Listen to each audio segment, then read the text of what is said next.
사랑과 마음 상담센터에서 보내드리는 새벽 프로그램 이른 아침 햇살 받기 시간입니다.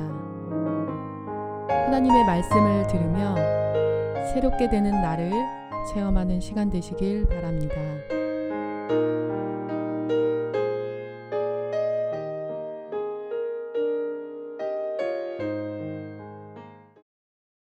할렐루야.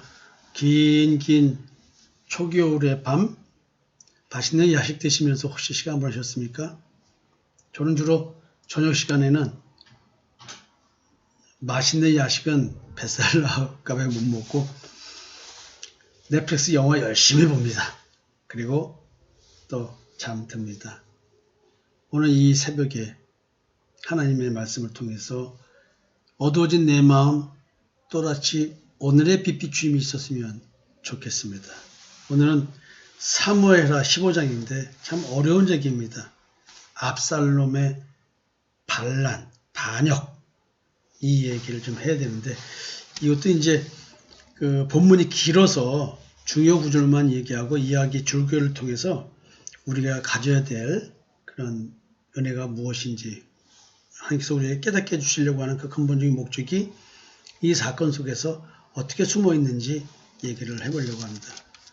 여러분들에게 말씀드린 것처럼 지금 이 암논과 다말 이야기, 압살롬이 암논을 죽이는 사건, 압살롬의 반란, 이것은 지금 밧세바를 빼앗기 위해서 충성스러운 군인 우리아를 죽인 것으로 인한 재앙입니다. 그리고 여호와의 원수가 크게 비방할 권리를 얻었다. 율법적 고소를 사단이 해서 공의 하나님이 이렇게 처벌할 수밖에 없는 그런 얘기를 하는 겁니다. 크게는 지금 백성의 환심을 사고 있는 압살롬에 대한 이야기를 하고 있고요. 그래서 압살롬이 반역을 드디어 했다는 얘기를 듣고 다윗이 피신하는 이야기, 피신할 때 다윗을 추종하는 망명자, 이때의 이야기, 그리고 언약궤 보존에 대한 이야기가 나오는데 사독과 그와 함께한 레위 모든 사람들이 하나님의 언약궤를 메고 다윗을 따르려고 했는데 다윗이 다시 예루살렘 성지로 돌아가라 라고 하는 이야기. 그리고 이제 책사, 모사라고도 표현되어 있는데 유비에게 제갈공명 또는 방통과 같은 사람을 모사라고 하죠. 아히도벨이 원래 다윗의 책사였습니다. 그러니까 군대로 말하면 사단으로 말하면 작전참모.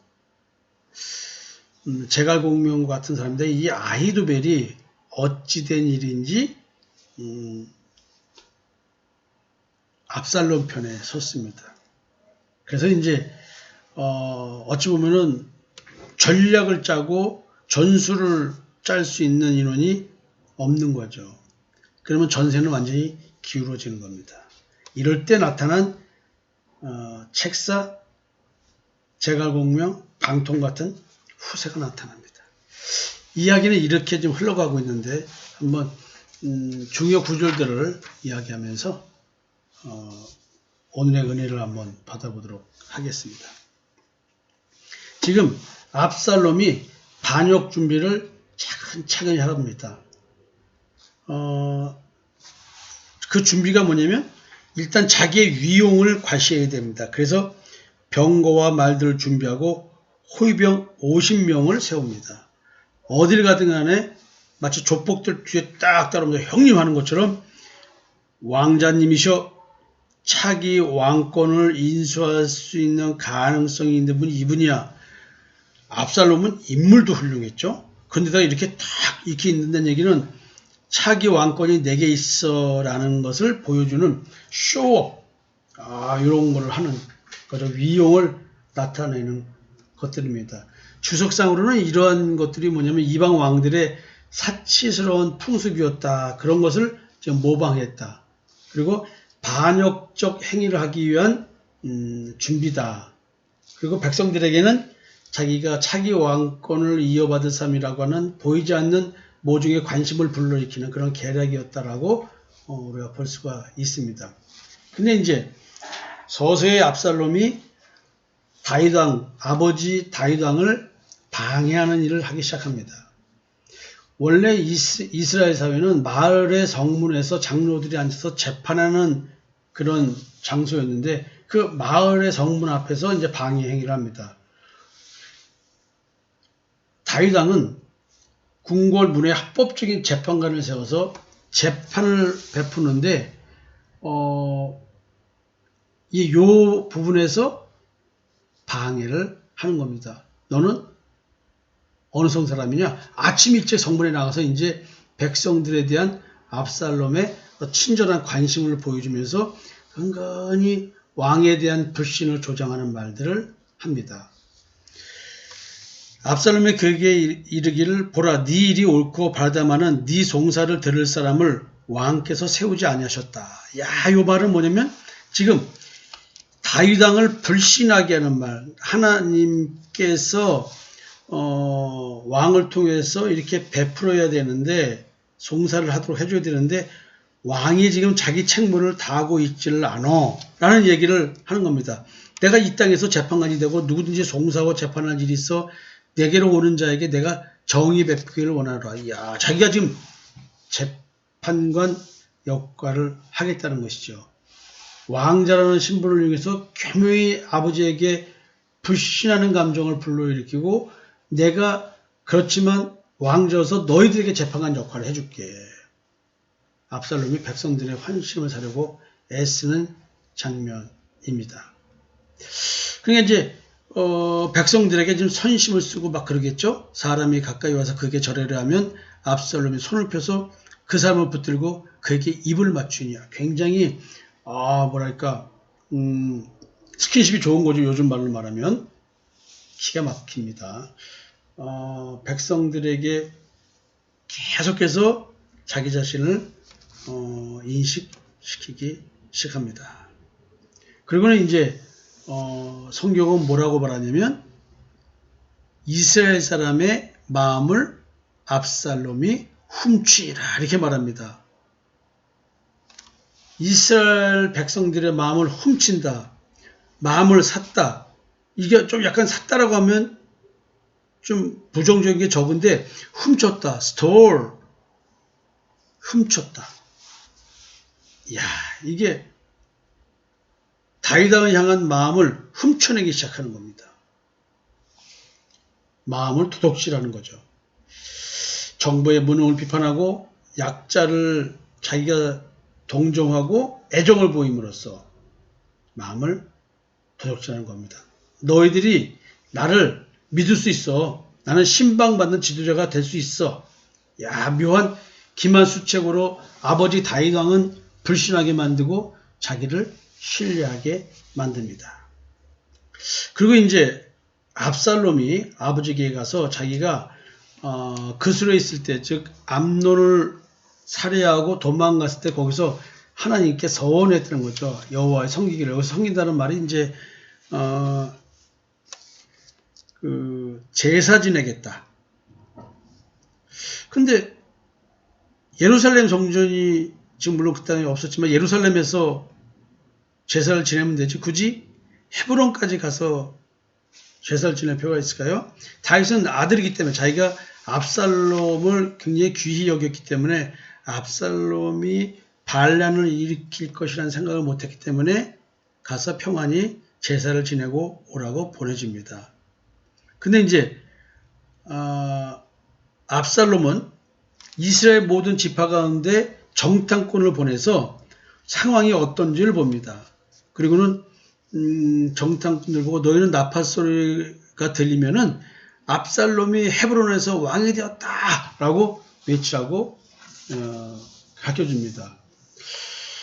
지금 압살롬이 헤브론에 갔습니다. 거기는 묘한 장소기도 하죠.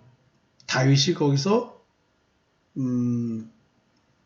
유다의 왕으로 기름 부음을 받잖아요. 그래서 헤브론에서 예루살렘으로 수도를 옮겼잖아요. 어쩌면 헤브론 주민들은 수도를 옮김으로써 섭섭한 감정이 있을 수도 있습니다. 왜냐하면 유다의 수도로서 헤브론이 역할을 할 때는 거기 있는 백성들이 뭐예요? 정치적, 경제적, 사회적, 종교적, 문화적 어떤 상당한 기득권을 누릴 수 있었겠죠. 만약에 우리가 대한민국의 수도를 서울에서 세종시로 옮긴다면 서울, 대한민국의 수도라는 그 세계적인 도시 서울이 뭐 뉴욕과 같은 상황이죠. 워싱턴 수도가 옮겨진 것처럼 세종시로 가게 되면 굉장히 많은 정책 입지를 빼앗길 것입니다. 그래서 서울 주민들이 좀 그럴 수 있죠. 그래서 세종시로 옮기는 것이 충청 민심들을 얻기 위한 전략적인 정책이라고도 했지 않습니까? 근데 제대로 잘 안 되고 있죠. 하여튼 뭐 이런 개념이 좀 숨어 있을 수 있다는 것이죠. 그래서 압살롬은 자기가 왕위에 오를 수 있는 최적지로서 헤브론이 다윗 왕에게 부정적인 생각이 많이 있기 때문에 그런 걸 이용한 것이 아닌가라는 생각도 할 수 있습니다. 하여튼 이스라엘의 중앙 성소인 예루살렘을 놔두고 굳이 헤브론에 가서 제사를 드리겠다는 것. 근데 왕으로서의 다윗 왕은 어떻게 예루살렘을 떠나서 제사를 지내겠다는 압살롬의 의도를 파악하지 못했을까요? 그냥 아버지로서 아들을 사랑하는 마음 뭐 이것만 있었나? 뭐 죄송합니다. 좀 안타깝기도 합니다. 이런 부분은 하여튼 결국은 압살롬이 반역을 했다는 얘기를 듣게 됩니다. 점점 성경은 이렇게 말합니다. 반역하는 일이 커감에 압살롬에게로 돌아온 백성이 많아지니라. 끊임없이 지금 백성들의 마음을 훔치는 것뿐만 아니라 눈에 보이는 숫자로도 자기를 따르는 사람들이 많게끔 지금 만들어내고 있습니다. 그래서 전령이 다윗에게 와서 말하되 이스라엘의 인심이 다 압살롬에게로 돌아간나이다 라고 말합니다. 와, 여론조사 결과 말하는 건가요? 다윗이 예루살렘에 함께 있는 그의 모든 신하들에게 이르되 일어나 도망하자. 일어나 도망하자. 지금 나단 선지가 했던 재앙이 일어나는 것이죠. 야, 이게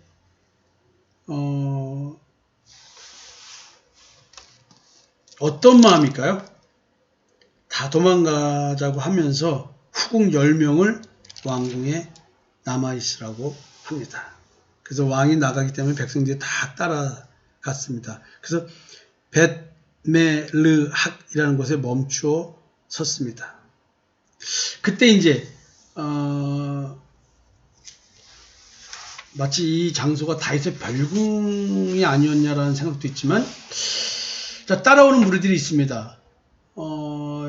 그 모든 그렛 사람과 모든 블렛 사람 이렇게 표현하고 있고, 또 왕을 따라 가드에서 온 600인인데 가드 사람들이 아니라 이제 그 원래 사울왕의 핍박을 피해서 도망 다닐 때에 다윗을 따르는 비류들이 있었습니다. 버려진 자들. 그들이 이제 600명이었죠. 사람이 늘어나기 시작을 해가지고. 그러니까 이들이 이제 다윗이 통합국가의 왕이 됐을 때에 친위대가 됐던 것 같습니다. 그래서 이제 그 근위대로서 역할한 것에 대한 이야기를 좀 이렇게 하고 있지 않은가라고 생각이 되어집니다. 그때 이제 망명한 사람, 이때라는 사람이 있습니다. 이 사람이 이제 망명한 외국 사람인데, 이 사람이 요압과 아비새 등과 동등한 정도로 공을 세운 사람입니다. 이 사람이 이제 따라오니까 아니다. 너는 그 외국 사람이니까 나 때문에 고난받지 말고 너는 그냥 압살롬이 왕이 되면 너는 거기서 그냥 일을 해라라는 식으로 얘기를 합니다. 이때 이제 이때라는 망명한 군대 장관 중 한 명이 와, 이 진퇴양난의 공격에 빠져 있는데도 불구하고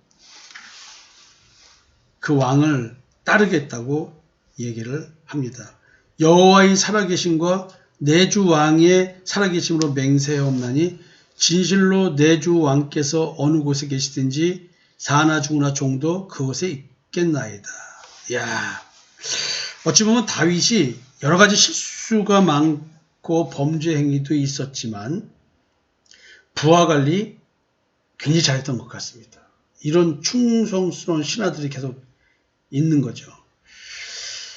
자, 또 이런 이야기가 있고, 또 이 오늘 사무엘하 15장에는 이제 하나님의 언약궤 관련 이야기가 좀 있습니다.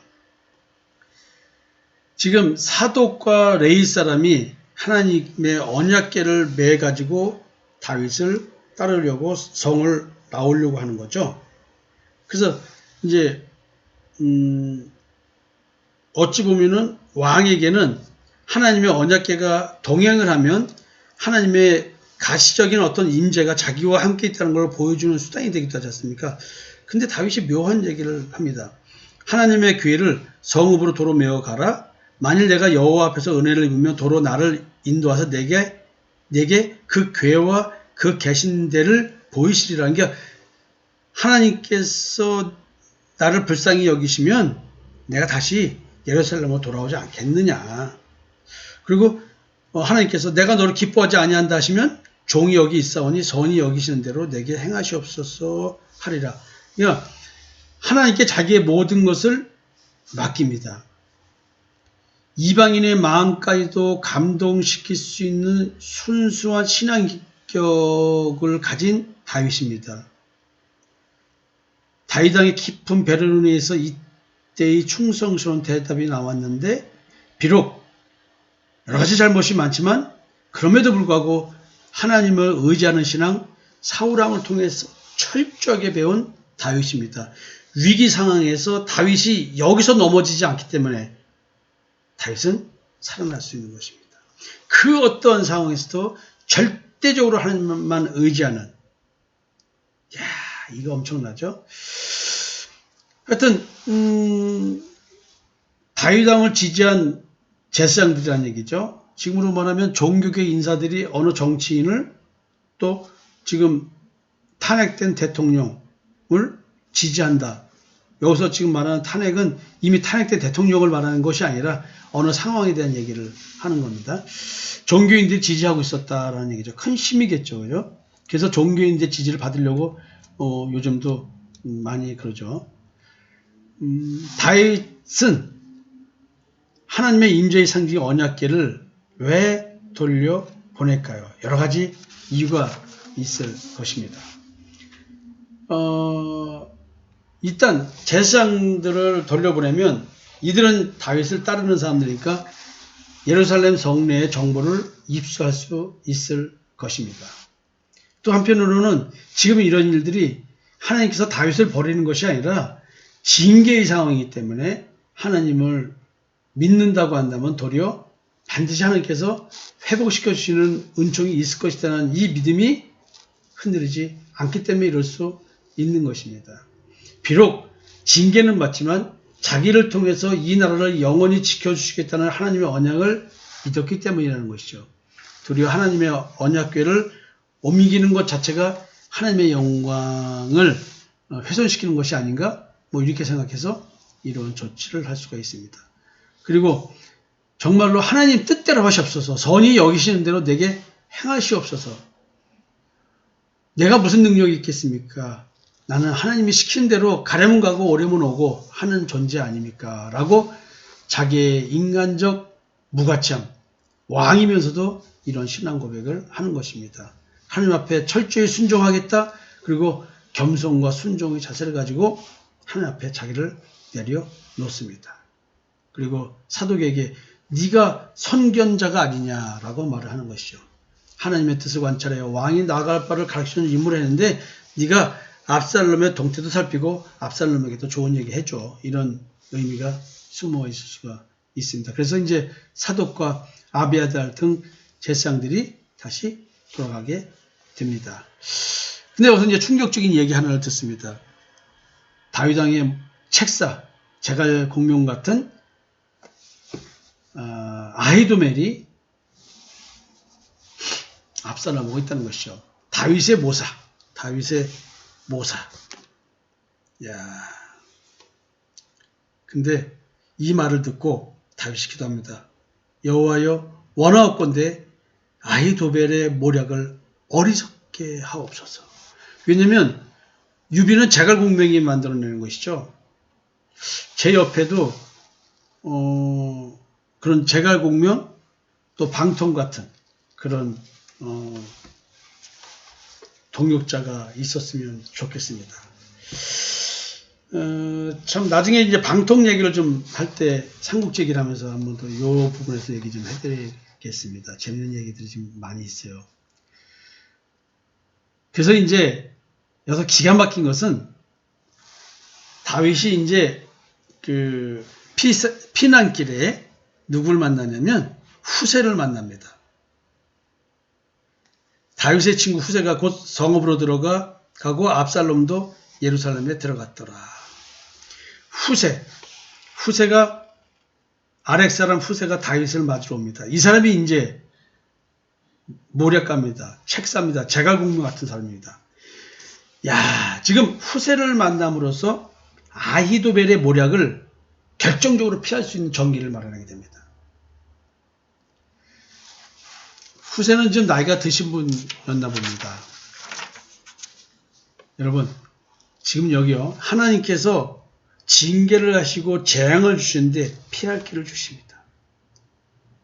하나님께 기도한 후에 다윗은 후세를 얻고 그 후세의 전략으로 결국은 압살롬의 반란을 이겨내게 됩니다. 저는 오늘 여러분들에게 좀 길게 말씀드렸는데 이야기가 길어서 말씀드렸는데 이 이야기를 하고 싶어요. 하나님만 의지하십시오. 어떠한 경우도 하나님만 의지하십시오. 하나님이 주시는 징계, 하나님이 풀어내기 때문에 하나님만 의지하면 징계를 주시고 피할 길도 주십니다. 내 옆에 가장 중요한 사람이 나를 배신한다 할지라도 또 다른 사람이 와서 그 일을 감당할 수 있도록 예비되어 있다는 것, 하나님이 치시고 하나님이 싸매 주십니다. 성도 여러분, 하나님만 절대적으로 의지하는 것이 무엇인지 배우는 하루가 되셨으면 좋겠습니다. 성도 여러분, 좋은 하루 되십시오. 감사합니다.